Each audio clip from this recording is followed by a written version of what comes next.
We first and foremost have to point out the hypocrisy in how the right wing in this country is so anti-LGBTQ and so gay at the same time. You know what I'm saying? Like they just get to talking about guys and it's just like, this is what men do. They have big balls and they sweat and they rub it all over each other and they trade blows because their balls are so big. Dude, this is not good because this is got everything written on it for a civil war. And you know what's the one thing about both of them? They're both not gonna compromise. I don't like it. I want it to stop. I want to tell them if they're both watching, knock it off. I don't want to see my parents fighting. Sometimes guys fight. Guys sometimes will punch you in the face and the next night you're having a beer. Sleep with your girlfriend and you patch things up. Okay, well. I don't know about all that, man. Yeah, it sounds like a personal problem. Right-wingers are in various stages of grief following Elon Musk and Donald Trump's explosive showdown yesterday. They've fractured in many different subgroups, but it seems like most are despondent over the falling out and worried that their two daddies are splitting up for good. Matt Gaetz, for example, responded fully with yay on this after Kanye West tweeted, "Bros, please no, we love you both so much." Laura Ingraham poured cold water on Charlie Kirk's hopes that the men could reconcile. Take a look. I will say it's a tough thing to watch, this public feud. I actually think they're going to reconcile at some point, though, because deep down, I would like to believe they both want the same thing. President Donald Trump built this movement for 10 years. His supporters are not going anywhere. I hope that Elon and Trump reconcile. It'd be good for the country, and to do so privately. Well, I talked to an insider today who said it's irreparable. That was the line. It is irreparable. All right, maybe. Others have landed squarely on Donald Trump's side, like Laura Loomer, who issued this demand to Elon Musk last night on X. Elon Musk, please tweet something nice about President Trump tonight. Steve Bannon is going even further, calling for Elon Musk to be deported. Take a look. President Trump should be taking immediately, I think, when he threatens to take one of the big programs out of SpaceX. President Trump tonight should sign an executive order calling for the Defense Production Act to be called in SpaceX and seize SpaceX tonight before midnight. The U.S. government should seize it. I don't know why we haven't had a full investigation. Look, if you're going to deport illegal aliens, you got to deport illegal aliens. The good go with the good, the goose and the gander. They got to go back to this, as Stuart Stevens talked about, and go through everything about his immigration status. I happen to believe, given the facts that I've been shown, that he's an illegal alien, and illegal aliens got to be deported. Also, this drug use is reported in the New York Times. The drug use in the New York Times, if that's a fact, that ought to be investigated. He also told Politico, "You're going to tell me we should allow some blanking punk to sit there and say he should be impeached and JD Vance should step in. Blank you, dude. We're going to blanking war and I'm going to rip your blanking face off." So seems to be a little worked up, but he's made his allegiances clear.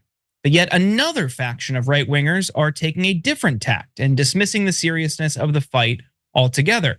Jack Posobiec, his take was especially hilarious. "Some of y'all can't handle two high agency males going at it, and it really shows. This is direct communication, parentheses, phallocentric, versus indirect communication, gynocentric. I understand you aren't used to it." Joey Manarino similarly said, "Trump and Elon aren't attacking one another in a way that won't be fixed. People forget how men with testicles spar. You're watching two people with balls the size of the moon debate an issue. This is what masculinity looks like." Some lunatics are claiming the whole fight is calculated and a scheme that Trump and Musk are both in on to make Democrats demand that the Epstein files be released. Cenk, do you think people are making too big of deal out of this falling out? Or how big are their testicles here?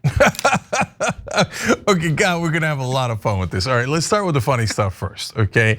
So what was that about? Yeah, you sleep with somebody's girlfriend, and you're having a beer the next. I don't know about that part. No, that's not a lot of guys I know. Okay, I don't know what's going on at Fox News, but I kind of do.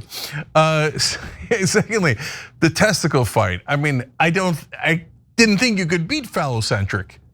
And then the guy comes in and says, they got big testicles and they're fighting with their testicles. And that is the height of masculinity. Is it? Is that really the height of masculinity?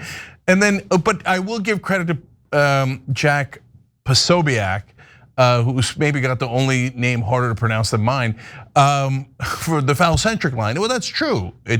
This does revolve around two pricks fighting each other. So it is phallocentric. Right? Okay, and I've been looking forward to using the word gynocentric my whole life. And finally, I can use it. What is that? What is it? They complain about the woke left makes up terms, right? What is gynocentric means indirect communication? What is that? It's just totally made up and hilarious. None of that is true. It's just two guys with giant egos fighting one another. Now, the unfortunate part, guys, one more on the funny / this is a good transition from funny to disastrous.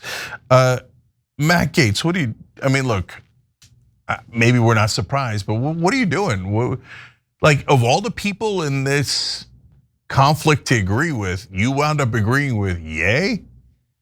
Like, wasn't there someone else that said that you could have agreed with? You shouldn't fully or even partially agree with Ye on anything, okay? And I don't even want to call him Ye, Kanye, okay? Whatever the hell he thinks. And everybody's got to stop changing their name like 24/7.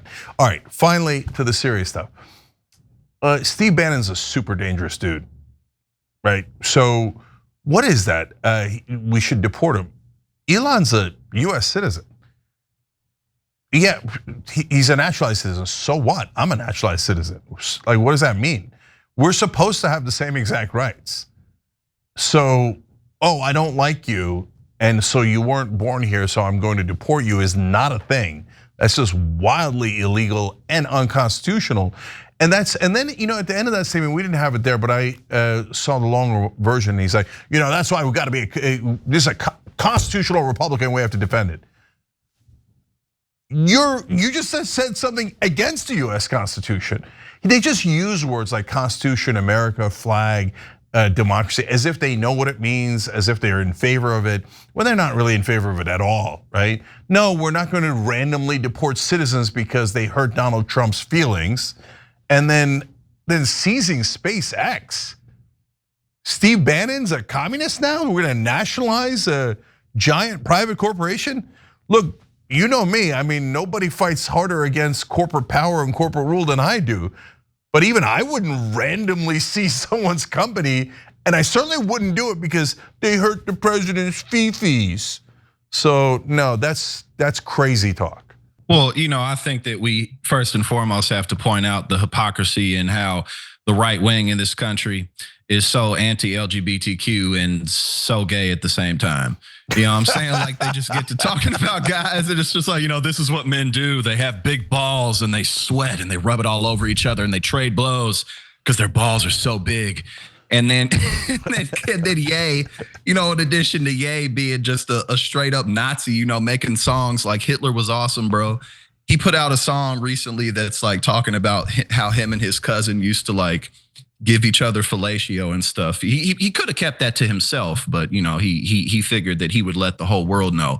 And there's no commentary about that whatsoever from the right wing. It's like, no, Kanye's still that dude because he kowtows behind Trump and anything that has to do with the Republican brand, which is a very important thing to bring up because you know how they're always acting like, we don't care what celebrities think. No, you just have all the lame celebrities because anytime any celebrity is on board with their agenda, they'll look past anything. But at the end of the day, the question about how the right is responding to this, I think at the end of the day, they know what's up. Like what we've been talking about, these men have the biggest egos in the world. They're two of the most powerful people alive.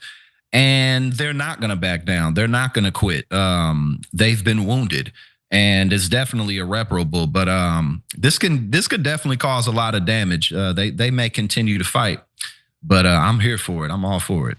Well, the part that stuck out for me the most, that I thought was the funniest, was Laura Loomer, just the hanger on, demanding that Elon Musk tweet something nice about Donald Trump, just rushing in like a wartime medic. No, please, we need to respond to Donald Trump's feelings now. Please tweet something nice about him tonight. Like that's obviously ridiculous. She also claimed that like she had been on the Hill talking to staffers and representatives all day. Notorious liar, but also really troubling signs if she's given and getting access on the Hill.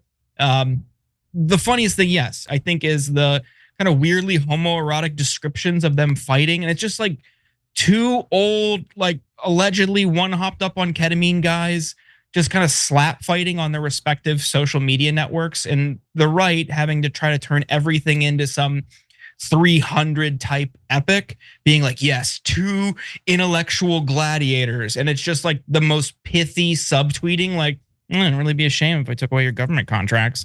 And they're like, wow, this is epic. This is masculinity at its best. But maybe on the Matt Gaetz stuff with the Kanye song, he just heard a 14-year-old was involved, and that's why he liked it. Damn. Okay. There is one other thing that's really important here. One of our members on YouTube wrote in, Jonathan Ernst. I love doing the show with you guys. It's a way to participate. He said, we're so close to the end of the two-party system.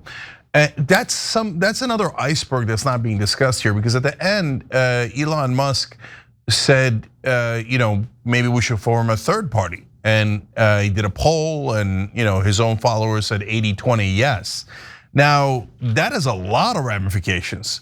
But one of the ramifications is if he splits the right-wing vote, that would be massive. So is he really, if this keeps going and it goes from just theatrics and ball slapping to forming a third party with a massive amount of money, and that takes votes away, presumably a hell of a lot more from the Republicans, ooh, that could be really good. Super interesting. On the other hand, I don't want the Democrats to be even more lazy and complacent. So, but look, the two-party system has not been great to America for a long, long time. So if it heads in that direction, it might have a lot of surprising upsides. Every time you ring the bell below, an angel gets his wings. Totally not true, but it does keep you updated on our live shows.